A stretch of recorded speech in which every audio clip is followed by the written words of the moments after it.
এখানে অর্ক প্রীতমকে জড়িয়ে ধরার কারণ হচ্ছে আমার বর অফিস থেকে এসে আমার জন্য চা বানিয়েছে, কারণ ওনার। হ্যালো এভরিওয়ান, এখন বাজে মোটামুটি ভোর 4টের মতো। তো এখন থেকে ভিডিওটা স্টার্ট করছি, তার কারণ এদিকে রান্না বসে গেছে, একদিকে আলুর দম বসিয়েছি, একদিকে ভাত বসিয়েছি। ভাত প্রীতমকে না আজকে অফিসে যাওয়ার আগে এই ছোটো আলুগুলো দিয়ে একটু আলুর দম বানিয়ে দেবো, আর সাথে না একটু লুচিও ভেজে দেবো। আর এখানে ছোটো আলু দিয়ে আলুর দম বানাচ্ছি, ভাজা হচ্ছে। তো চলো ঝটঝট করে লুচি ভাজা চলছে। আর এই যে প্রত্যেকটা লুচি কিন্তু গবা গবা হয়ে ফুলেছে, দেখো কি সুন্দর। অর্ক এত সকালে উঠেও দেখো স্কুল গেল না আজকে, তার কারণ হচ্ছে ওর শরীরটা একটু খারাপ লাগছে, মানে ওয়েদারটার জন্য। আর ঠান্ডাটা তো রয়েছে এখনো পর্যন্ত মারাত্মকভাবে, বড়গুলোই পারছে না, সেখানে বাচ্চাগুলোর দোষ কোথায়। তো অর্ক সেরকমভাবে না তো স্কুল অ্যাবসেন্ট করতে চায় না, কিন্তু আজকে প্রথম ওর মুখ থেকে শুনলাম যে মা স্কুল যাবো না, আমার শরীরটা ভালো লাগছে না। আমি না সেই কারণে আর ওকে স্কুল পাঠালাম না। আর দেখো একটু বেলা দিকে উঠিয়ে একবার ঘুম পাড়িয়ে দিয়েছিলাম, যেহেতু স্কুল যাবে না সেই কারণে বেলা দিকে উঠিয়ে এখানে ব্রাশ করিয়ে দিলাম। হ্যাঁ, এই অর্ককে এখানেই মাঝে মাঝে মুখ ধুইয়ে দিই, কারণ ও তো ছোটো মানুষ সেই কারণে। আর এখন করব হচ্ছে ব্রেকফাস্ট, আর প্রীতমকে দিয়েছিলাম লুচি আর আলুর দম। আমি আর নিজের জন্য বানাইনি, তার কারণ হচ্ছে আমি খুব একটা লুচি এসব পছন্দ করি না। অর্ক যে খেতে পছন্দ করে তা না, ও রাতের দিকে হয়তো লুচিটা খেতে পছন্দ করে, আর যেহেতু শরীরটা ভালো নেই সেই কারণে ওকে দেবো না। আজকে কি খাবো দেখো, এই যে দুধটা রয়েছে, এটার উপর একটা মোটা সর পড়েছে, দেখতে পাচ্ছ কতটা, একদম সেই মালাইয়ের মতো পড়ে গেছিলো। তো সেই দিয়ে না মুড়ি খাবো। আমি জানি না তোমরা কে কে খাও, আমার কিন্তু খুব ভাল লাগে। এর সাথে একটুখানি চিনি মাখবো, যা সুন্দর লাগে না খেতে, আমার তো বেশ ভালো লাগে। কিন্তু দুধ মুড়ি আমি কোনোদিনও পছন্দ করতাম না, কিন্তু এই দুধের সর দিয়ে মুড়ি বলো রুটি বলো আমি প্রচণ্ড পরিমাণে ভালোবাসি খেতে। এমনকি পাউরুটি হয়, পাউরুটিটাকে ভালো করে শিখে নিয়ে এইভাবে উপরে দুধের সরটা দিয়ে প্লাস একটুখানি চিনি দিয়ে যা লাগে না, তো ওইটাই অর্ককে খাইয়ে দিলাম। দেখো এখনও পর্যন্ত বলছে লেপ ছাড়বো না, অনেকটা বেলা হয়ে গেছে, তারপরেও বলছে না না লেপটা ছাড়বো না। আর আজকে টিফিনটা দুজন একসাথেই করছি, এক জায়গায় মেখে নিয়েছি। আর এরপরে চলে যাব কাচাকুচি করতে।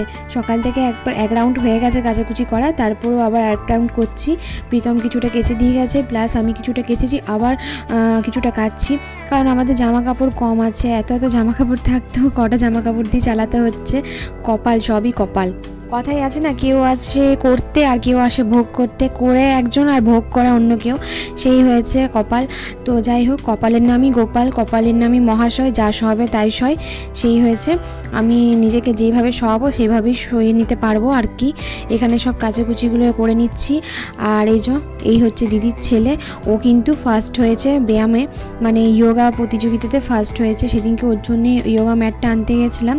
তো এরপর যদি ভালো করে ফার্স্ট হয় তাহলে ওকে কলকাতায় চান্স আছে খেলার জন্য, সেই নিয়েই গল্প করছিলাম আমরা অনেক কিছু, যে কলকাতায় কোন জায়গায় ভালো কি হ্যান ত্যান। তারপরে চলে এসেছি ছাদে, রোদটা বেশ দিয়েছে কিন্তু সেরকম রোদের জোর নেই, দেখতে পাচ্ছ এখন কিন্তু বাজে 11:30, কিন্তু রোদের সেরকম জোরই নেই। তো যাই হোক, মানে একটুখানি বেশ টিপে সব জামা কাপড়গুলো তো মিলে দিলাম, দেখা যাক শুকায় কিনা। কালকের জামা কাপড়গুলো শুকায়নি, বুঝতে পারছো কোনো রোদের জোরই নেই। তো কি আর করবো, অর্ককে একটু বললাম ধরে হেল্প করে দিতে, তো সেই কারণে অর্ক একটু হেল্প করে দিচ্ছিলাম। তারপরে অর্ককে স্নান টান করাবো। আর যেহেতু শরীরটা ওর ভালো নেই, একটুখানি ভাবছি রসুন তেল দিয়ে একটু হাত পাগুলো মালিশ করে দেবো। তারপরে জানো তো দুপুর দিকে একটু খাওয়া দাওয়া করে শুয়ে পড়েছিলাম, ঘুমিয়ে গেছি। এখন একটুখানি উঠেছি, একটুখানি বাটাবুটি সব দেখো সকাল দিকে করেই রেখেছিলাম, এবার রান্নাটা চাপিয়ে দেবো। আসলে এই চিকেনটা না 2 দিন আগে আনা হয়েছিল, এর থেকে বেশি দিন পর রান্না করলে না মানে কেমন হয়ে যায় না, বেশি দিন চিকেন মাছ ফ্রিজে রাখলে ভালো লাগে না। তো ভাবলাম করেই দিই। তো এই যে দুধটাকে অর্ককে দিয়ে দিই পিডিয়াশিওর দিয়ে। আর এই দেখো কতটা করে মোটা সর পড়ছে দুধটার মধ্যে। হ্যাঁ, এটা প্যাকেট দুধই বটে, আমুলের যে গোলটা হয় সেই গোলটাই নেওয়া হয়। আর অর্ককে আমুলের দুধই খাওয়া, মানে মোটামুটি খাওয়াই আমি প্যাকেট দুধ। আগে তো কাউ মিল্ক খাওয়াতাম, কিন্তু গরুর দুধ সেভাবে পাওয়া যায় না ভালো, সেই কারণে এখন প্যাকেট দুধটাই খাওয়াই, মানে যেটা পাই হাতের সামনে সহজ সেটাই আমি খাওয়াই। এখানে পিডিয়াশিওর দিয়ে অর্ককে একটু বিস্কুট দিয়ে বসিয়ে দিলাম, ও খাক। আর আমি এদিকে রান্নাটা চাপিয়ে নিই, আর সেরকমভাবে কিছুই করবো না রাতের বেলায়, ভাত ওইদিকে দেখো চাপাবো। আর এদিকে বেগুনটা কেটে রেখেছি, জানি না প্রীতম এলে যদি বলে বেগুনগুলো ভেজে দিতে তাহলে ভাজবো গরম। আর যদি বলে যে না খাবো না, তাহলে আর কি আর করা যাবে। ওর বেগুন খেতে চায় না, কিন্তু বেগুনটা হালকা করে বেসন দিয়ে ভাজলে খেয়ে নেবে।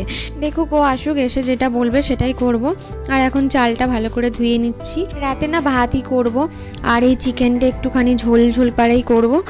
আর যখন চিকেন নিয়ে আসা হয় না, গোটা চিকেনই নিয়ে আসা হয়। তার কারণ হচ্ছে গোটা চিকেনের দামটা একটু কম পড়ে, আর 2 দিন হয়ে যায়, আর পরিমাণটাও পাওয়া যায় বেশি। ওই জন্য বেশি করে প্রীতম বলে গোটা চিকেনটাই নিয়ে আসবো, তাতে একটু ফ্রিজে রেখে দিলে রাখা থাকবে, কিন্তু বেশি দিন করে রেখে খায় না। আজকে না একটু আলুটা ভেজে করব। আজকে অনেকগুলো আলু দিয়েছি, দেখতে পাচ্ছ। ঝোলে আমাদের আলুটা খুব খাওয়া হয়, আর কি বলতো একটুখানি তরকারিটাও বেড়ে যায়, সেই কারণে না একটু আলুটা বেশি করে হালকা করে নেড়ে দেখছো আমি তুলে নিলাম। বেশি কিন্তু ভাজি না আলু আমি, এই যে এখানে হালকা ভেজে নেওয়ার পর শুকনো লঙ্কা, তেজপাতা আর গোটা জিরে ফোড়ন দিয়ে এবার একটু চিনি দিলাম, দিয়ে পেঁয়াজটা ভালো করে ভেজে যেমন নর্মালি মাংস কষাই সেইভাবেই মাংস কষিয়ে নেবো। আজকে ভাবছিলাম একটুখানি ধনিয়া চিকেন বানাবো, মানে ধনে পাতা দিয়ে খুব ভালো হয়, ঝাল ঝাল কাঁচা লঙ্কা টঙ্কা দিয়ে। কিন্তু কি বলতো, ভাত খাবে বললো, যদি রুটি খেত তাহলে ধনিয়া চিকেনটা বানানো যেত। এখন মনে হচ্ছে ধনিয়া চিকেনটা বানিয়ে নিলেই ভালো হতো, কারণ আজকের না পিসগুলো সবই না সলিড পিস আছে, ওই যে নরম পিসগুলো হয় সেরকম টাইপের না, একটু সলিড পিস মতনই রয়েছে। এবার এই সলিড পিসগুলো না একটু ঝোল করলে না ছিবড়ে ছিবড়ে হয়ে যায়, যেটা আমার একদম ভাল লাগে না। পেঁয়াজটা একটু ভেজে নিলাম নুন দিয়ে, তারপরে না এর মধ্যে 2টো টমেটো দিয়ে দিলাম। এখানে সব মশলাগুলো বেটে রেখেছি, ওই জিরে আদা ধনে, তোমরা তো প্রতিদিনই দেখো রান্না চিকেনটা যেভাবে করি আর কি। এখন একটুখানি গোলমরিচ গুঁড়োটা, মানে গোলমরিচটা বেটে অ্যাড করি আর কি এর মধ্যে। এবার ভালো করে মশলাটা কষিয়ে নেবো, একটু হলুদ দিয়ে দিচ্ছি, ব্যাস তাহলেই এর মধ্যে মশলাটা ভালো করে কষানো হয়ে যাবে। একটা দেখবে কথাই আছে, যখন ঘর ভর্তি তোমার খাবার থাকবে না, তখন তোমার খাবার সেই রুচি বলো খিদে বলো সেরকম থাকবে না, কিন্তু যখন তুমি একটু সেখান থেকে নেমে আসবে তখন দেখবে তোমার খাওয়া দাওয়া যখন এমন আমার হয়েছে। আগে যেমন ঘর ভর্তি খাবার থাকলেও খেতে ইচ্ছা করতো না নানা রকমভাবে করলেও, কিন্তু এখন এমন নয় যে ঘর ভর্তি খাবার নেই, কিন্তু কি বলতো, যেটা 2 দিন চলে যাবে সেটা আমি একদিনে কখনোই খরচা করি না, এরকমভাবেই চালাই। তো এখানে দেখো মশলাটা এত সুন্দর কষানো হয়েছে, কালারটা যা দারুণ এসছে না, আর যেহেতু গোলমরিচ দেওয়া হয়েছিল আরও সুন্দর ফ্লেভারটা এসছে।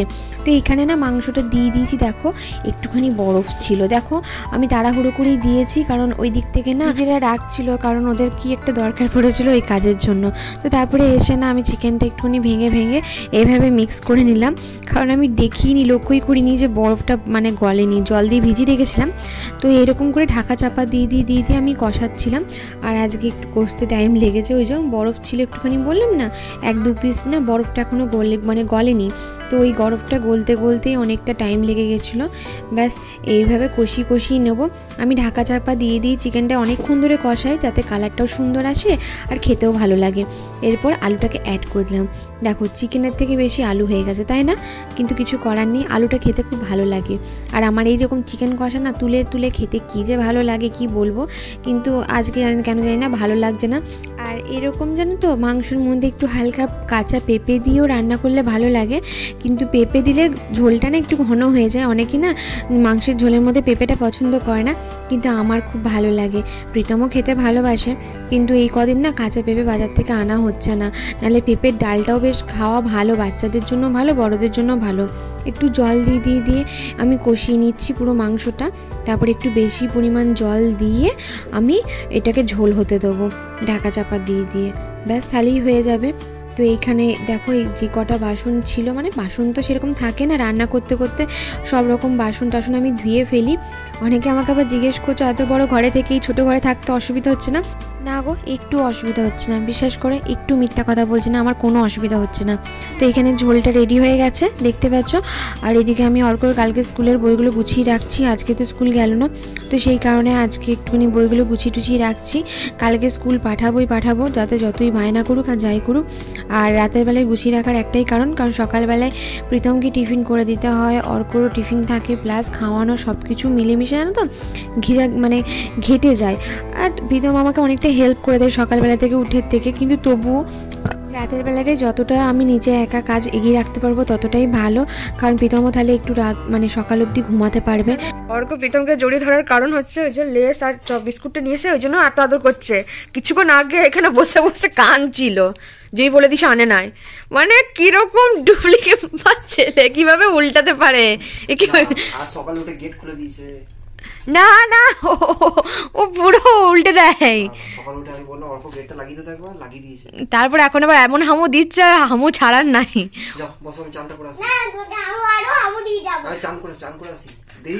গায়ে যখন গন্ধ উঠবে না তখন বুঝবি।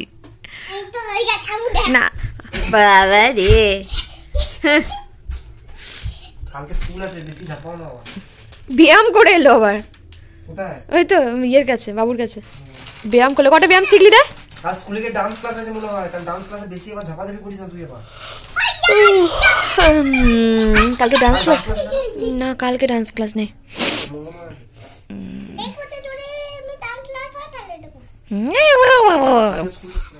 ও এসে পরে রান্নাঘরে ঢুকেছে, কারণ ও চা বানাবে। তার কারণ হচ্ছে সকাল থেকে যেহেতু আমি সব রান্না বান্না করি, ওই জন্য বিকালে এসে পরে অফিস থেকে এসে চাটাও নাকি ও আমাকে বানিয়ে খাওয়াবে।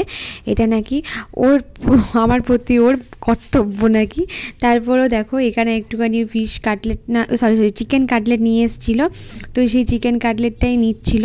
আগে নিয়ে আসা হতো দুটো, কারণ অর্ক খেত না, কিন্তু এখন আবার অর্কবাবুর এত ভালো লেগে গেছে যে অর্কর জন্য আরেক মানে একটা এক্সট্রা নিয়ে আসতে হয়, মানে 3টে নিয়ে আসা হয়, আর তার মধ্যেও আমাদের ভাগে বসাবে।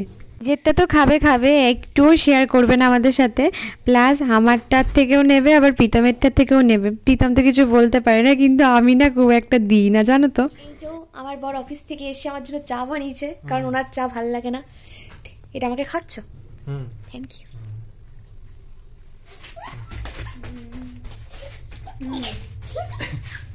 তোকে মনে লাগে খুব সুস্বাদু, প্রচন্ড সুস্বাদু খেতে। এটা কি পিতা? পিতা কি বাটে? Chicken chop, chicken cutlet, chicken cutlet. তোকে এটা দিয়ে দিচ্ছি। না, অর্কর বাবা অর্ককে কেন দিচ্ছে? তুই পেঁয়াজ খাবি? পেঁয়াজ খাবি? পেঁয়াজ খাবে অর্ক বাবু? দিদি চলে নিচে নিচে। না তুমি খাও খাও খাও। তোরটা দিয়ে দিয়েছি। আর খাও। তোরটা দিয়ে দিয়েছি। সসটা পেঁয়াজ খাও। সসটা খাস না, না, সসটা প্রচন্ড ঝাল বলে তোকে আলাদা দেয়া।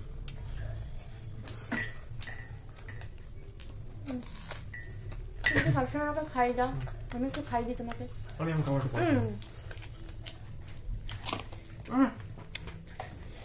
আমার যেটা 2 কামড়ে শেষ হয়, সেটা কিন্তু আমার 1 কামড়ে শেষ হয়। এটা হলো ব্যাপার। আমার বেশি না। এটা চাটা খুব সুন্দর বানায়। এই মানুষটাই সুন্দর। অর্ক কেমন লাগছে? খাই লেগে সত্যি এই মানুষটাই সুন্দর, এটা একদম পাক্কা কথা। কিন্তু মেয়েটা তোমার ছিল না? না। কাটলেটের উপর কারো খুব ভাগ দেওয়া যায় না। আমার তো দেবে না তুই। নে সস নে, তারপর হুয়া হুয়া করবি। বাহ বাহ।